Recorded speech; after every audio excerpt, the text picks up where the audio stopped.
Hello everyone and welcome to Tech Upskill channel. In today's video, I will show you how to resolve the missing DMO.dll error in Windows 11. And now, let's get started.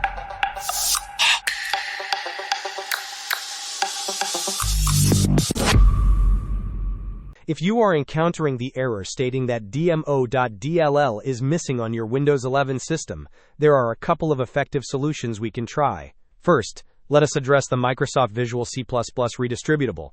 Open your web browser and search for Microsoft C++ Redistributable. Navigate to the official Microsoft C++ Redistributable page. Scroll down the page until you find the x64 version. Click on it, and once the download is complete, locate the installer file and click on it to open. You should see an option to repair the installation. Select Repair and allow the process to finish.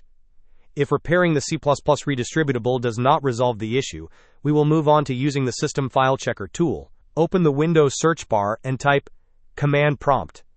Right-click on Command Prompt in the search results and select Run as Administrator. In the Administrator Command Prompt window, type the command sfc/scannow and then press Enter.